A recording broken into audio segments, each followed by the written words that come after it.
Olá, eu sou Marcos Faber e você está conectado ao História Livre. No programa de hoje eu vou analisar com vocês Che, de Hector Oesterheld e Alberto Henrique Breccia.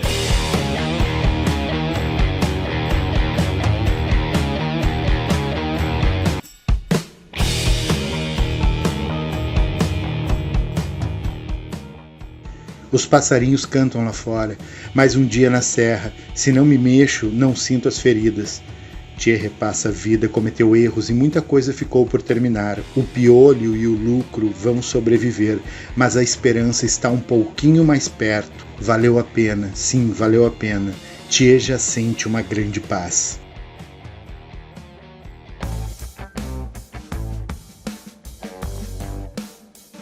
Che é uma história em quadrinhos. Sim, uma historieta, como dizem os argentinos. La Vida del Che foi originalmente publicada em 1968, com texto de Hector Oesterheld e arte de Alberto e Henrique Breccia.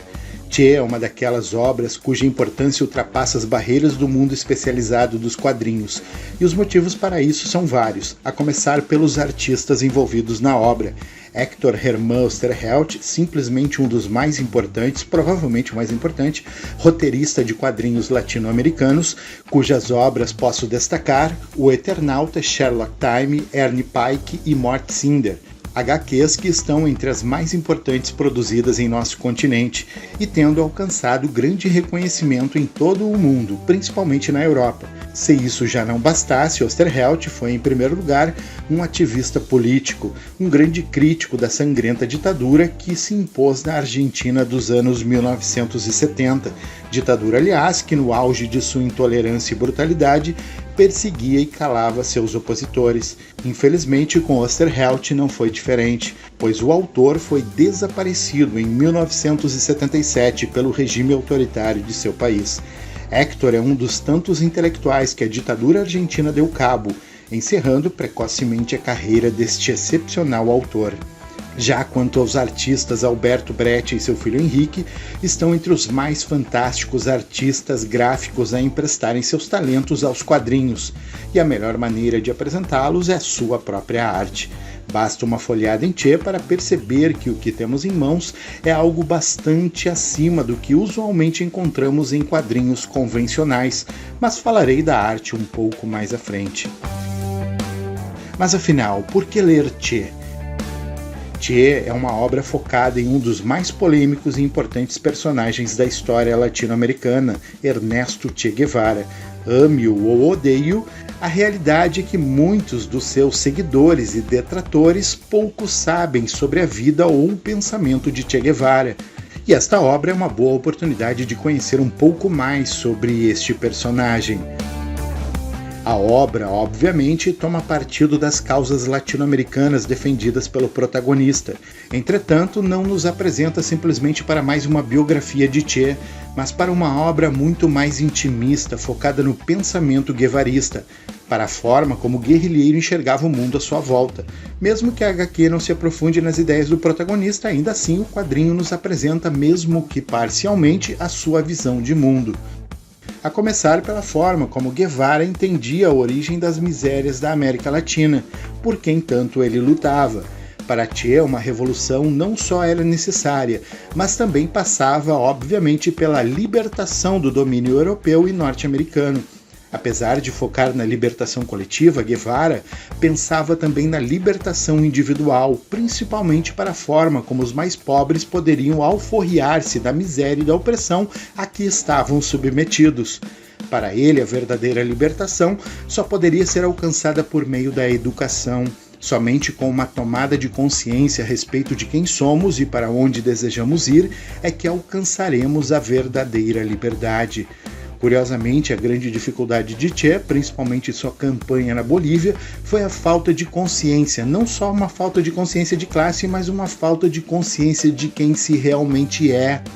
Os camponeses com os quais Guevara se relacionou estavam tão acostumados à miséria de suas existências que sequer conseguiam imaginar um mundo diferente daquele aos quais estavam inseridos. Para piorar, não eram somente os camponeses que sofriam com a falta de entendimento de seus papéis no mundo. Afinal, muitos dos companheiros de armas de Che também padeciam desse mal. Eduardo Galeano, em seu Dias e Noites de Amor e de Guerra, afirma que haviam entre os guerrilheiros uns quantos índios, e eram índios quase todos os soldados inimigos. O exército os caçava nas saídas das festas e, quando acordavam da bebedeira, já tinham uniforme e arma na mão. Assim, marchavam para as montanhas para matar quem morria por eles. Esta era a luta que se espalhava por toda a América Latina das décadas de 50 e 60, uma luta que ultrapassava o uso do fuzil. Para Guevara, a verdadeira luta deveria ser travada em todo o mundo, uma guerra pela consciência, para libertar e abrir os olhos, e ampliar a percepção sobre o mundo que nós, principalmente os latino-americanos, estamos inseridos. E ao contrário do que muitos podem pensar, Che Guevara foi muito mais do que simplesmente um guerrilheiro. O revolucionário argentino era dono de ideias próprias, aos quais tentava aplicar a sua vida diária. Delas destaca-se a ideia do homem novo, um conceito guevarista que se repete na obra de Oesterheld, um conceito que não nasceu em Che, mas foi particularmente importante em sua formação intelectual. Para Che Guevara, uma revolução somente seria completa se ela fosse capaz de criar o homem novo, isto é, uma transformação social somente seria possível a partir da transformação profunda das estruturas mentais dos indivíduos. A revolução começava dentro de cada um, pois enquanto os seres humanos estivessem dominados por uma mentalidade aburguesada e individualista, focada no consumo, a sociedade não teria como ser transformada. Era necessário que os indivíduos passassem a pensar de forma coletiva. Para Guevara, a transformação social somente ocorreria quando os homens fossem transformados, e a educação era a principal forma desta transformação ocorrer. Para tanto, não somente a educação escolar ou acadêmica seria o meio, mas era necessário também uma sociedade educadora, uma sociedade transformadora. Apesar deste conceito não ser esmiuçado pela obra de Oesterheld e Brecht, constantemente ela aparece nas reflexões do protagonista. Sua presença é uma constante em toda a HQ.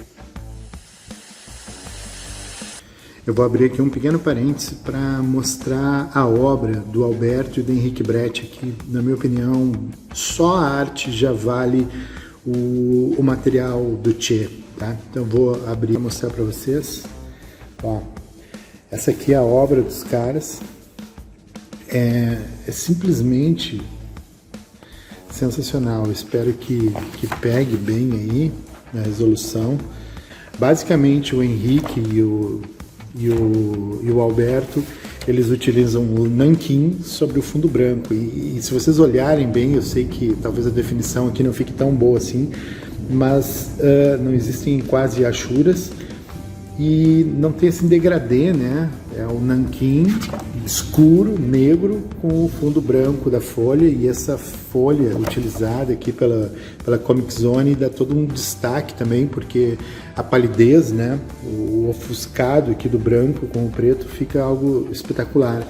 Para descrever essa obra, eu estava pensando assim num exemplo assim muito bacana que aconteceu comigo alguns anos atrás, quando eu e minha esposa nós estivemos em Buenos Aires, no Malba, e eu me deparei lá com a obra um quadro belíssimo do pintor mexicano Diego Rivera. E, cara, eu fiquei ali parado, não sei quanto tempo, hipnotizado, tomado pelaquela obra, né? Eu fiquei algum tempo ali, não sei dizer, contemplando aquela obra, e depois a minha esposa veio me perguntar o que tinha tanto me chamado a atenção naquele quadro do Rivera, né? E eu confesso que eu tentei explicar para ela, mas não consegui, tá? Não consegui explicar, eu tentei com palavras, não consegui. E essa é a mesma sensação que eu tive aqui com a obra dos Brecht, tá? Eu já tinha lido outras coisas, outros materiais, tem o Viajante de Cinza, o Eternauta 1969, né? Mas, cara, o que eles fazem aqui é algo espetacular. Olha essa imagem, né? E a minha sensação ao tentar descrever o que isso me causou, esse impacto dessa obra deles, né? Olha só isso aqui. Cara, tem vários quadros aqui, poderiam perfeitamente estar na parede de um museu, né? Olha essa aqui, ó, né? E realmente a sensação que eu tenho olhando esses quadros, essas pinturas, né? É a mesma que eu tive lá com o Rivera, tá? e é não ter palavras para descrever a qualidade da obra dos Brecht. Para quem não sabe, o Henrique é filho do Alberto, né? E o que eles fizeram aqui, realmente, não há palavras para descrever a qualidade, o impacto que isso aqui causa, tá? No espectador. Várias vezes eu tive que fechar o livro para poder pensar sobre o que eu tinha visto, tanto do ponto de vista textual quanto imagético aqui, né? Dessas imagens fantásticas. Isso aqui, cara, isso aqui é uma combinação de texto e imagem assim espetacular, tá? E eu acho que eu posso resumir da mesma forma do que eu citei ali o quadro lá do Rivera, tá? E eu acho que não existe palavras para descrever, eu não tenho uma palavra para descrever a qualidade da arte desse material, é espetacular, tá? Eu acho que não existe um elogio maior para uma obra de arte do que não ter palavras para descrevê-la.